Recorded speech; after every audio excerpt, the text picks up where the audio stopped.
Hey everybody, it's 5 o'clock, so that means it's time for the 1, 2, 3, 4, 5 o'clock shadow with your boy, Truthit. So put some respect on his name.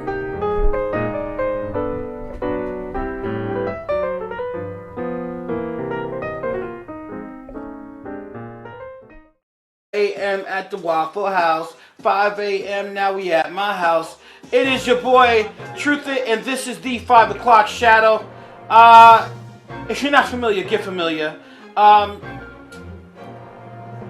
Traditional stereotypes have led to double standards that often cause women's violence, especially against men, to be trivialized.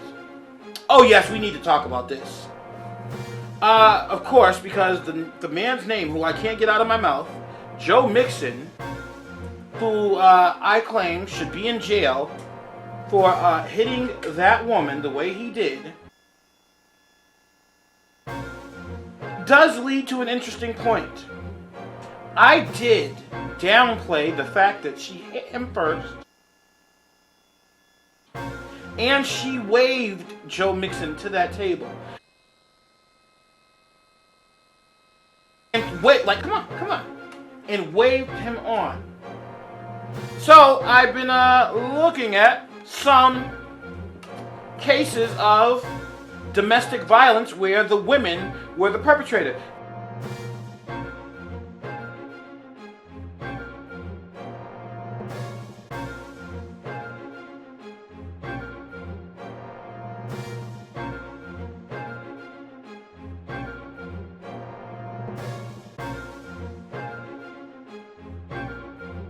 This is true. And I remember a couple of years ago, Hope Solo, she got arrested for domestic violence for attacking her, I'm not sure if it was her husband or her boyfriend then. She is facing charges of assaulting her sister and 17-year-old nephew in a drunken, violent outburst. While the outcome of the case is far from clear, this is an occasion for conversation about a rarely acknowledged fact. Family violence is not necessarily a gender issue. And women, like singer Beyonce Knowles' sister Solange,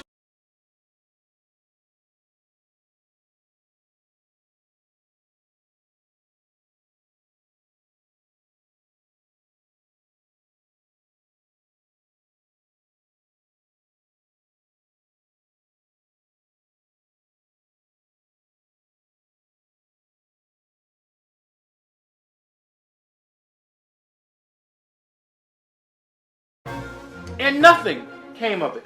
I don't even think Solange was charged. Did anything happen to Solange in that case? No, they said, oh, he probably cheated, so he deserved it. So a lot of y'all hypocrites said, women, when they are violent to men, we seem to be a little bit more lenient. No, it's okay, it's just a man. It won't be that way if a man fought back, though. If a man fought back, then all of a sudden it's he's this, he's that, he's Joe Mixon, he's the worst human in the world. Let me be clear. You being born with female body parts does not make you exempt from catching a bad one if you try to fist fight with a male. There is little dispute that men commit far more violent acts than women, according to FBI's data. On crime rate in the U.S., they account for some 90% of known murders. A study published in the American Society of Criminology. And men account for nearly 80% of all violent offenders reported in crimes. So let's not act like people who are complaining about men being violent have nothing to cry about. This is not one of those times where I'm accusing feminists or men, or people for that matter, of being babies. This is very real. Men violence is very much more common than happens. Even in 2010, men were the victims in almost 4 out of 5 homicides and 2/3 of robberies and non-domestic aggravated assaults, families, and intimate relationships. The one area feminists often identify as a key battleground on the war on women are also an area in which women are most likely to be violent. Not just response to male aggression, but also towards children. Let's keep it real here. Women are violent too. Mike? Shout outs to Mike. I remember I told him I had to make an apology video because I put him in my Joe Mixon video because I thought he would be taking up for the woman. Ironically, he was on the side of Joe Mixon. I'm still not on the side of Joe Mixon, but he was on the side of Joe Mixon, which shocked me, but beside the point. It's not just in response to male aggression, but towards children, elders, female relatives, or partners, and nonviolent men, according to a study published of the Journal of Family Violence. A couple years ago, a Connecticut high school student, Marin Sanchez, was stabbed to death by her classmate, allegedly because she refused to go to the prom with him. Feminist writer Soraya Chemley asserted that such tragedies were a result of pervasive violently maintained gender hierarchy. But what then explains another stabbing death in Connecticut 2 months earlier, that of 25-year-old David Vasquez, whose girlfriend reportedly shouted, "If I can't have you, no one can," before plunging a knife into his chest, shortly after Vasquez said he was leaving her for a former girlfriend. Or the actions of a 22-year-old former student at New York's Hofstra University who pled guilty in November of 2014 to killing her boyfriend by deliberately hitting him with her car due to a dispute about another woman. Or the actions of the Florida woman who killed her ex-partner's 2-year-old daughter and tried to kill the woman's 10-year-old son last month after a breakup. We're going to talk about men. We're going to talk about equality. Got to talk about some of y'all violent women too. I've dated a couple. Oh yeah. And one ex broke my pinky toe. True story. I told her, look, you're gonna have to get out the house. She said, I ain't going nowhere. I said, I ain't playing. She said, I ain't playing either. We got to arguing. She tried to hit me. I shoved her. She ran into the kitchen. I thought it was over. She came back with a broomstick swung, put me in a headlock. And then as she tried to flip me in a headlock, my toe jammed into the floor, broke my toe. She had to take me to the emergency room. And guess what I had to do? I had to lie. I had to lie and said I broke my toe playing kickball when she abused me.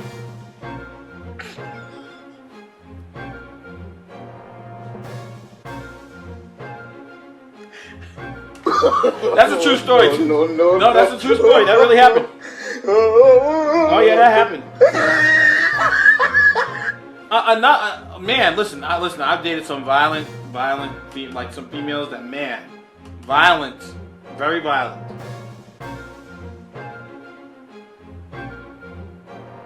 But researching showing that women are often aggressors in domestic violence has been causing controversy for almost 40 years. Ever since the 1975 National Family Violence Survey by sociologists Murray Strauss and Richard Gels of the Family Research Laboratory Center found that women were just as likely as men to report hitting a spouse, and men were just as likely as women to report getting hit. The researchers initially assumed that, at least in cases of mutual violence, the women were defending themselves or retaliating. But when subsequent surveys asked who struck first, it turned out that the women were as likely as men to initiate violence. It is not uncommon for a woman, when she finds out her man has upset her by such ways as cheating or lying, to physically assault that man. Dear feminists, if we want to talk about the violence of men on women, you have to confront the fact that just because you are a woman, it does not give you a green light to put your hands on a male. Especially after he hits you back. I am not the advocate for beating on women. But I have gotten hit in the face by a woman, and it has made me want to choke her out. And if I didn't get my bearings before I came back, I could have blacked out and really hurt someone. And guess what? A lot of men black out. This is not an excuse. It does not give the men a pass.